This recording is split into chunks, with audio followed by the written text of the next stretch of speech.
অন্যায়, মহাকাব্যের এক চরম অন্যায়, যার ফল ইন্দ্রকে ভোগ করতে হবে। বশিষ্ঠ, আজ আপনি ব্রহ্মার সাহায্যে আমাকে পরাজিত করলেও একদিন আমি এই পৃথিবী জয় করবই। আমি বিশ্বামিত্র, সাহসী বীর। আমি নিরাশ আমায় শোভা পায় না। একদিন সমগ্র পৃথিবী দেখবে যে আমার সামনে আকাশও মাথা নত করেছে। সকলের ইচ্ছা পূরণের ব্রহ্ম ঋষি হয়ে উঠব আমি। এর জন্য আমায় সাহায্য করবেন স্বয়ং দেবাদিদেব মহাদেব। প্রভু, আপনাকে আজ ভীতু বা ম্রিয়মান লাগছে কেন? মর্তলোকে ঋষি বিশ্বামিত্রের কঠিন তপস্যায় আমি ভয়ার্ত। তার এই তপস্যার বীজে স্বর্গের কোমলতা আজ নষ্ট। বিশ্বামিত্রের তপস্যা ভঙ্গের প্রচেষ্টায় আজ আমি ব্যর্থ। সকলকে নিজের সৌন্দর্যে ও রূপে মোহিত করতে অপ্সরী মেনকার তুলনা নেই। তাকেই আপনি ঋষি বিশ্বামিত্রের ধ্যান ভঙ্গ করতে মর্তলোকে পাঠানোর ব্যবস্থা করুন। আপনার উদ্দেশ্য সিদ্ধ হবে। দ্বারলক্ষ্মী, অনতিবিলম্বে অপ্সরা মেনকাকে রাজসভায় আসার বার্তা পৌঁছে দাও। সুন্দরী মেনকা, তোমার প্রতি আমার এই আদেশ। তুমি এই মুহূর্তে মর্তলোকে গমন করো আর তোমার নৃত্য ও রূপের মোহজালে ঋষি বিশ্বামিত্রের ধ্যান ভঙ্গ করো, যাতে তার ব্রহ্মর্ষি হওয়ার তপস্যা চুপ চুপ হয়ে যায়। যথা আজ্ঞা দেব।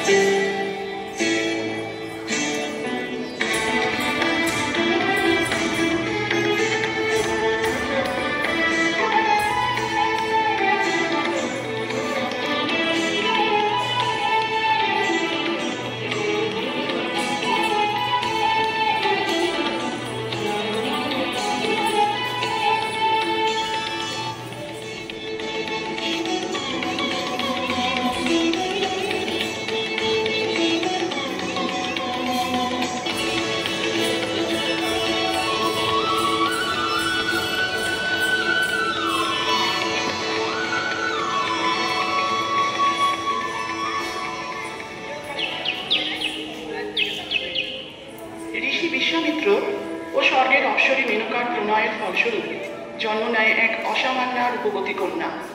দেবরাজ ইন্দ্রের আদেশে শিশুকন্যাটিকে ধরণীর কোণে শায়িত রেখে স্বর্গে প্রত্যাবর্তন করতে হয় মাতা মেনকাকে।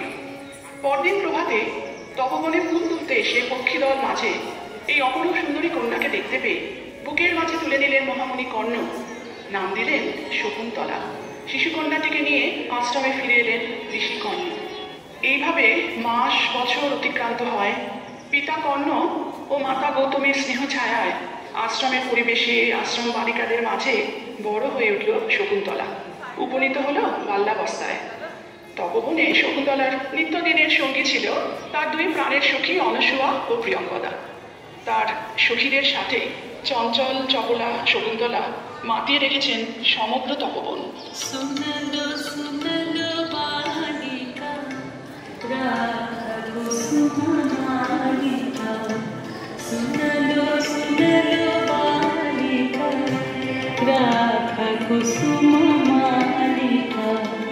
कुंज कुंज प्रेरण सती श्याम चंद्रना गिरे सुन लो बालिका राख कुसुम मालिका।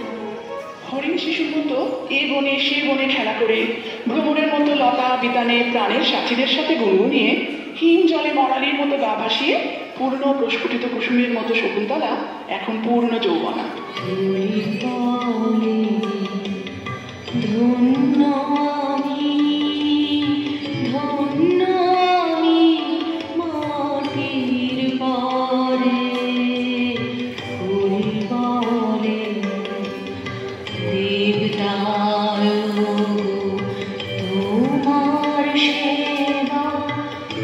আমার ঘরে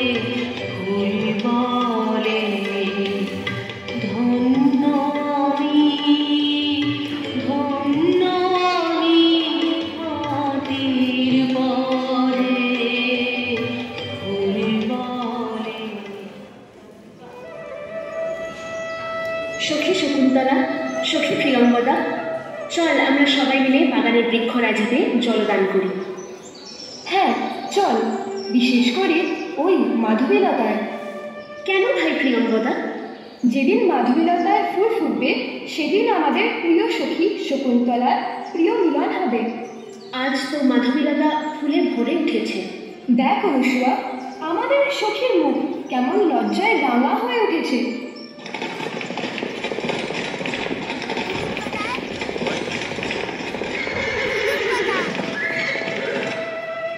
এ আমি কোথায় এলাম?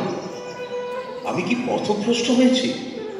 আশ্রম কন্যাদেরই জিজ্ঞাসা করে দেখি। পথভ্রষ্ট হয়ে এ আমি কোথায় এসেছি? আর আপনাদের পরিচয়? এই তপবনে মহামণিকর্ণের আশ্রম।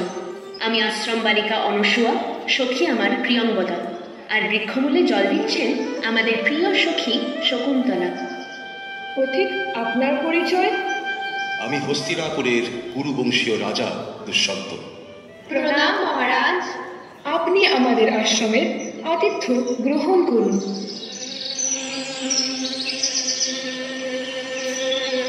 অনুসুয়া, প্রিয়ঙ্বদা, সখী, তোরা আমায় এই ভ্রমণের উপদ্রব থেকে রক্ষা কর। আমি এই ভ্রমণের হাত থেকে তোমায় রক্ষা করছি সুন্দরী।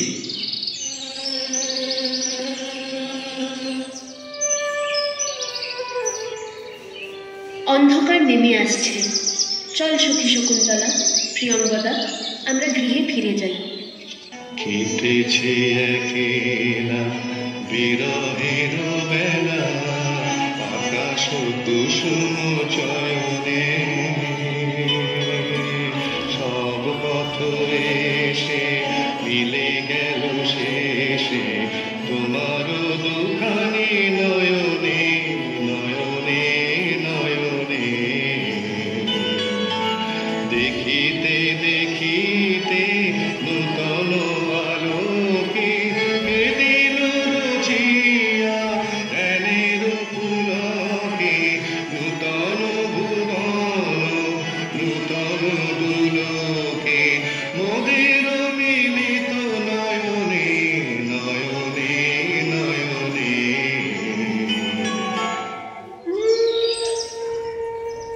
প্রিয়ে, আমাদের এই পারস্পরিক ভালো লাগা আর ভালোবাসাকে অক্ষয় করে রাখতে এসো আমরা গান্ধর্ব বিবাহে আবদ্ধ হই। কিন্তু পিতা কর্ণ এখন আশ্রমে নেই। তিনি নিশ্চয়ই সম্মতি দেবেন। রাজর্ষি কন্যাদের গান্ধর্ব বিবাহ এখন সিদ্ধ।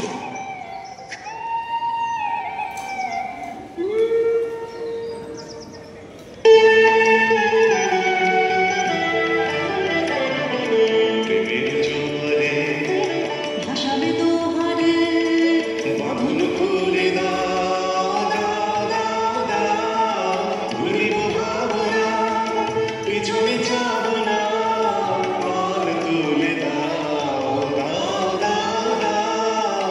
প্রবল পবনে তরঙ্গ তুলিল, হৃদয় দুলিল দুলিল দুলিল, প্রবল পবনে তরঙ্গ তুলিল, হৃদয় দুলিল দুলিল দুলিল।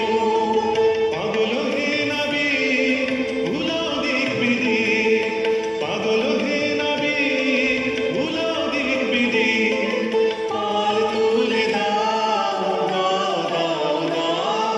প্রেমের জোয়ারে ভাসাবে দোহারে, বাঁধন খুলে দাও দাও দাও দাও। প্রিয়ে, আমি শুধু প্রেমিকই নই, আমি হস্তিনাপুরের রাজা দুষ্যন্ত। তুমি কি চাও ইতিহাস দুষ্যন্তকে দোষারোপ করে যে সে যথাযথভাবে রাজধর্ম পালন করেনি? আমি বহুদিন রাজ্যের বাইরে, এবার আমায় আজ্ঞা করো আমি রাজ্যে ফিরে যাই। কথা দিলাম খুব শীঘ্রই এসে তোমায় রাজরানী রূপে নিয়ে যাব। তুমি সেখানে ফিরে আমায় ভুলে যাবে না তো? অসম্ভব শকুন্তলা। আমার এই নামাঙ্কিত রাজ অঙ্গুরীয় ভালোবাসার স্মৃতিস্বরূপ তোমায় পরিয়ে দিলাম। এবার আমায় যাওয়ার অনুমতি দাও প্রিয়ে।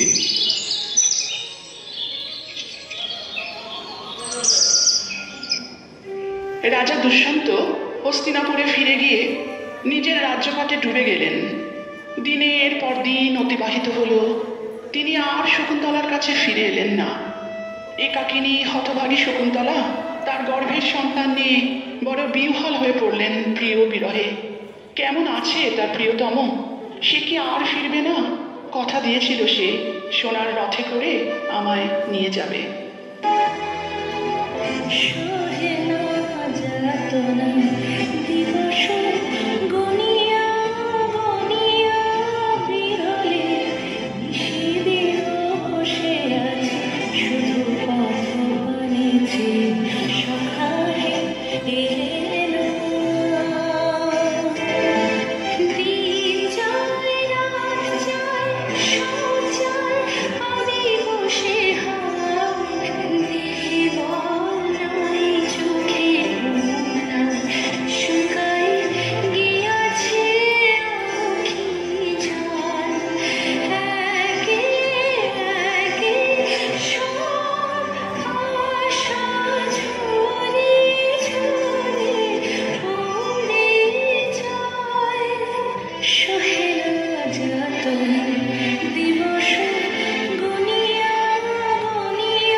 কে আছো আশ্রমে? আমি মুনি দুর্বাসা। আজ তোমাদের আশ্রমে আমি অতিথি। অতিথি সেবার জন্য কেউ নেই তো বলে? এই যে কন্যা, তুমি কি আমার উপস্থিতি উপেক্ষা করছো? তোমার এত বড় ধৃষ্টতার শাস্তি তোমায় পেতেই হবে। যার চিন্তায় মগ্ন হয়ে তুমি আজ আমায় অবহেলা করলে, উপেক্ষা করলে আমার উপস্থিতি, সে সম্পূর্ণরূপে বিস্মৃত হবে তোমায়। এই অভিশাপ দিলাম। একই ভয়ঙ্কর অভিসম্পাত মুনিবর, আপনি দয়া করে ফিরিয়ে নিন এই অভিশাপ। আমাদের সখী পতি বিরহে শোকাচ্ছন্ন, নইলে এত বড় ভুল সে করত না। অভিশাপ ফিরিয়ে নেওয়া সম্ভব নয়।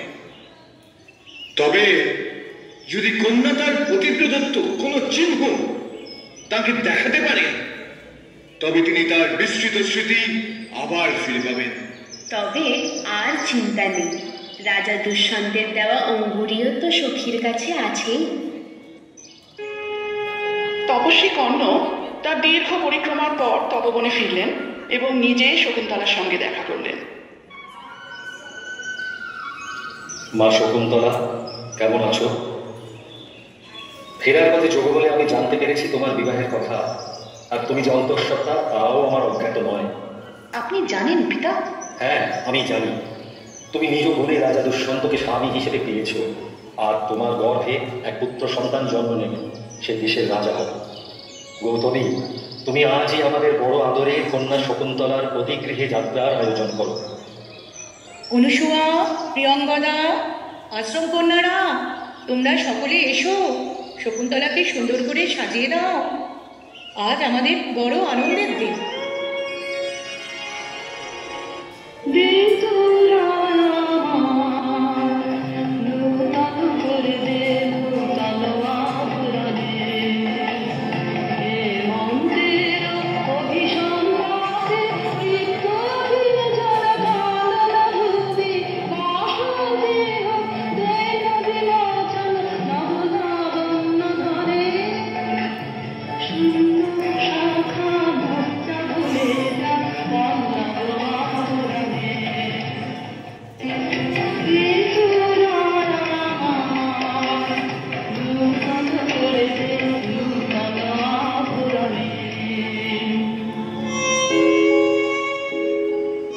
কন্যা বিচ্ছেদের এই যন্ত্রণা, গৃহী মানুষের কি অত্যন্ত কষ্ট, স্নেহ অতি বিষম বস্তু।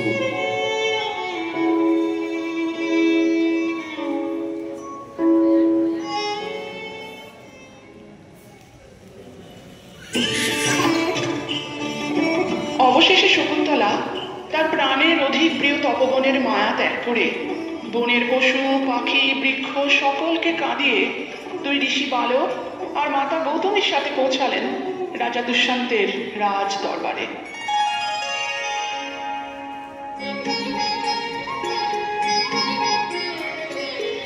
মহারাজ, দুজন স্ত্রীলোক আপনার সাথে সাক্ষাতের আর্জি জানিয়ে অপেক্ষারত। তাদের রাজ দরবারে নিয়ে এসো।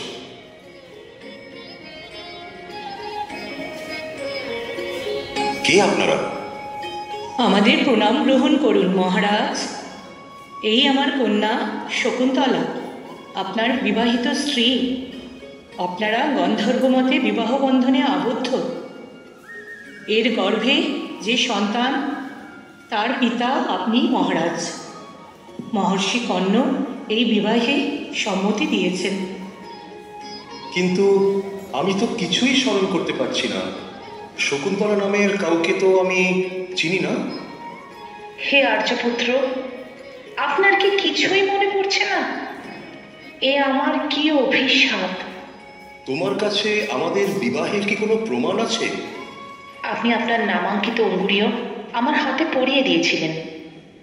এ কি, কোথায় গেল সেই অঙ্গুরীয়? এই অঙ্গুলিতে তো ছিল। আমি কি করব এখন? শকুন্তলা, এই তোমার পরম আরাধ্য পতিগৃহ। এখানেই তোমাকে সত্যের পরীক্ষা দিতে হবে। আর গর্ভবতী অবস্থায় তপবনে ফিরে গেলে তোমার নামে উৎসার উঠবে। অতএব মন শক্ত করো, আমাদের বিদায় দাও।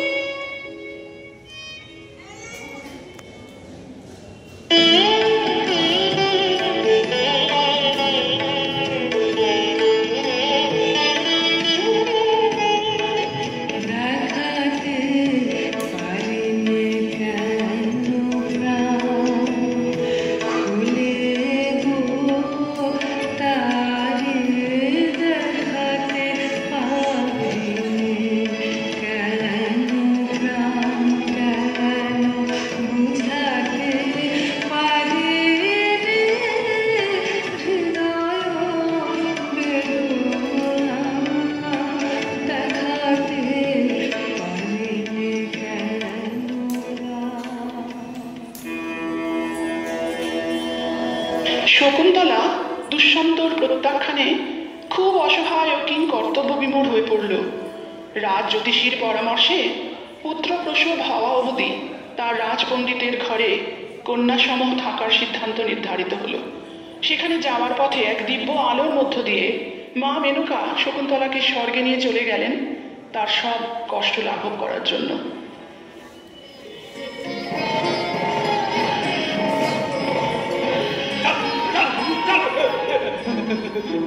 প্রণাম মহারাজ, এই জেলেটি আপনার অঙ্গুরীয় চুরি করতে গিয়ে ধরা পড়েছে। একে উপযুক্ত শাস্তি দিন। না মহারাজ, এই আংটি আমি চুরি করিনি। এই আংটি আমি মাছের পেট থেকে পেয়েছি। এ কি?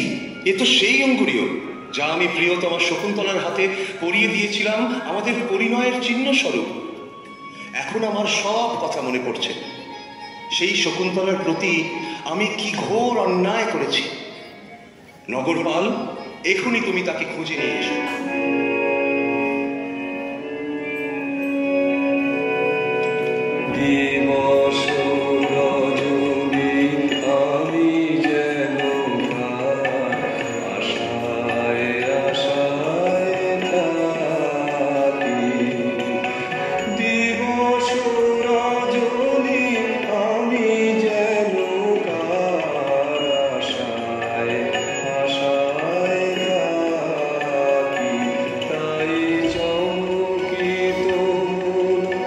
চকিত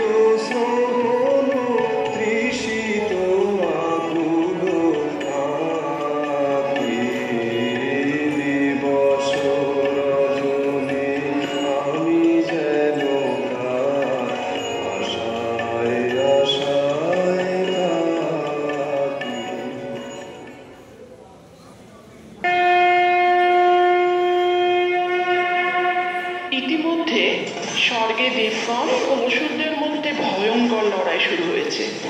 সেখানে দেবরাজ ইন্দ্র রাজা দুষ্যন্তের সাহায্য নিতে সারথী মাতলিকে মর্তে হস্তিনাপুরে পাঠালেন। অসুরদের পরাস্ত করে মহাবীর দুষ্যন্ত যখন পুনরায় মর্তে আগমন করেন, বিশ্রাম গ্রহণের জন্য মহামুনি মারীচের আশ্রমে প্রবেশ করেন।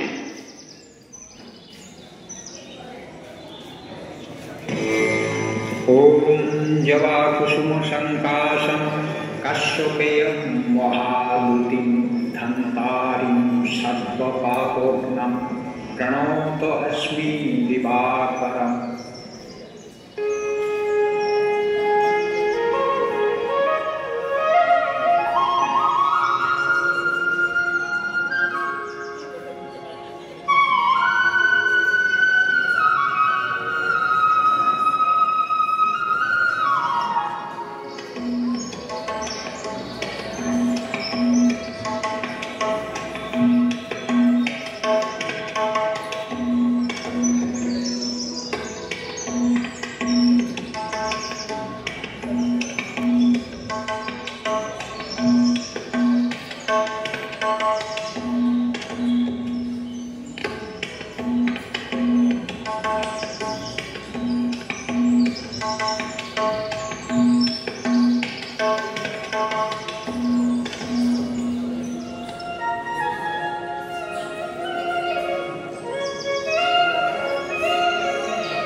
মুনিবর, রাজ চক্রবর্তী লক্ষণযুক্ত এই দেব শিশুটি কে?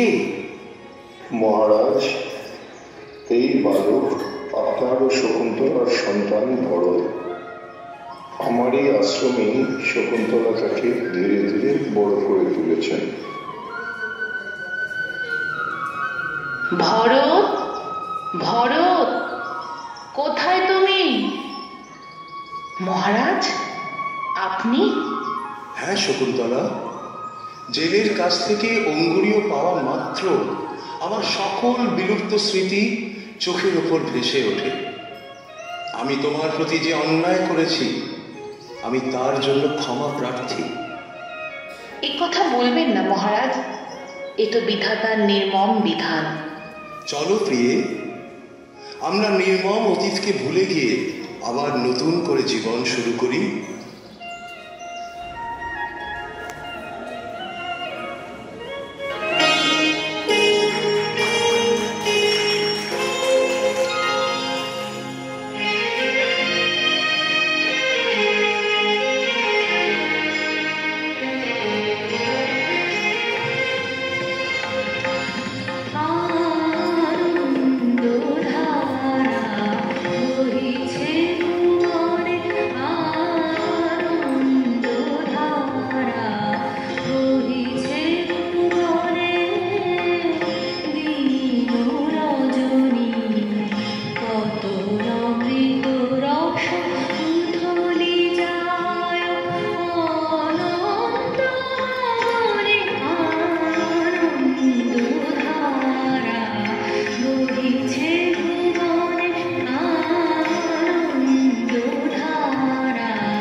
ঋষি কর্ণ এই পুত্রের নামকরণ করেন সর্বদমন। পরে দুষ্মন্ত শকুন্তলা পুত্র সর্বদমন ভরত নামে জগৎ বিখ্যাত হন। তিনি সমগ্র ভারতীয় ভূখণ্ড জয় করেন। এই কারণে তার রাজত্ব ভারতবর্ষ নামে পরিচিত হয়।